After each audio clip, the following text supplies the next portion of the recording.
बच्चे अगला समास है कर्मधारय समास। कर्मधारय समास में चार चीजें मुख्य होती हैं, उपमान, उपमेय, विशेषण और विशेष्य। मैंने इनके दो पेयर बना दिए, उपमान और उपमेय को समझो, विशेषण और विशेष्य को समझो।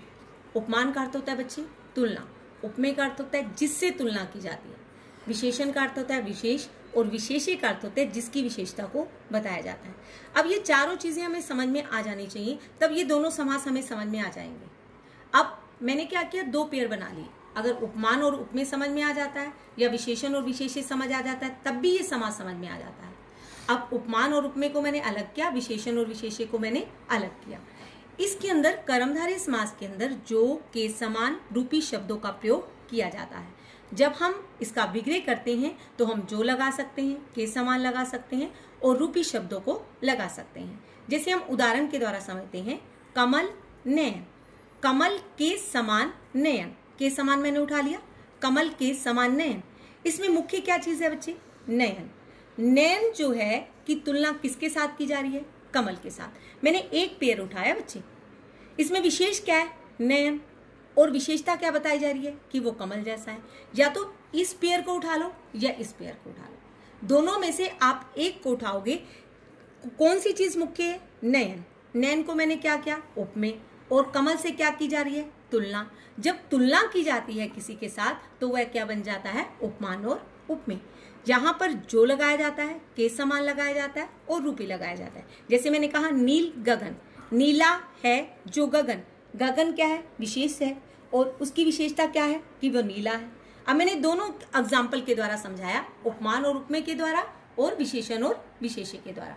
इन शब्दों को लगाना है और इन चीजों को समझना है। उपमान का अर्थ है तुलना, उपमेय का अर्थ है जिससे, विशेषण का अर्थ है विशेष, विशेष्य का अर्थ है जिसकी विशेषता को बताया जाता है। अब आपको ये समझ में आ गया होगा, ये बात ध्यान से समझनी है। अब ये बहुव्रीहि समास भी इससे मिलता जुलता है। बहुव्रीहि समास में भी उपमान, उपमेय, विशेषण और विशेष्य, इन चारों चीजों को समझना है।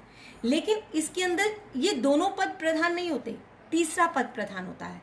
तीसरा पद क्या मीनिंग, अर्थात उसकी विशेषता को देखकर हमें ये देखना है कि ये कौन देवता है, कौन सा देवता है जिसकी विशेषता को बताया जा रहा है, कौन से देवता है जिनकी विशेषता को बताया जा रहा है। जैसे मैंने कहा पवन पुत्र, ये ध्यान रखना है बच्चे, वाला जिसका, जो के साथ क्या होता है, अर्थात लगाया जाता है। वाला और जिसका तो लगाया जाता है, लेकिन जो के साथ अर्थात लगाना जरूरी होता है।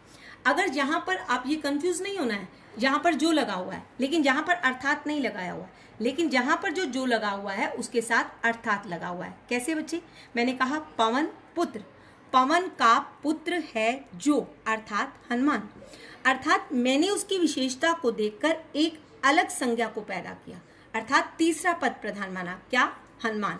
उसकी विशेषता ये है कि पवन पुत्र हनुमान, पवन का जो पुत्र है वो कौन है, हनुमान है।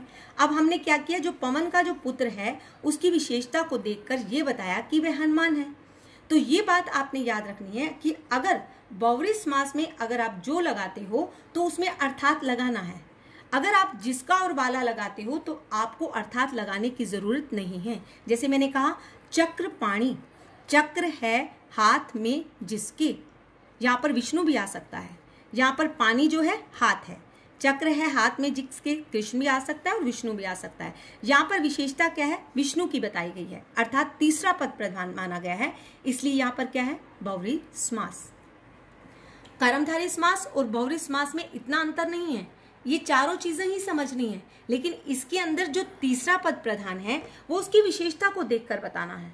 अर्थात चक्र है हाथ में जिसके, वो कौन है बच्चे, कृष्ण। अर्थात यहाँ पर देवताओं का प्रयोग किया जाता है, महान व्यक्तियों का प्रयोग किया जाता है, महान स्त्री का प्रयोग किया जाता है। तो यहाँ पर ग्रेट पर्सनैलिटी की बात की जा रही है, इसलिए बहुव्रीहि समास के अंदर ये चारों चीजें होती हैं और यहाँ पर तीसरा पद प्रधान माना जाता है। इस बात को आपने समझना है। अगर इसमें से कोई भी समास समझ में नहीं आता तो आप मुझसे दोबारा पूछ सकते हैं। Thank you very much.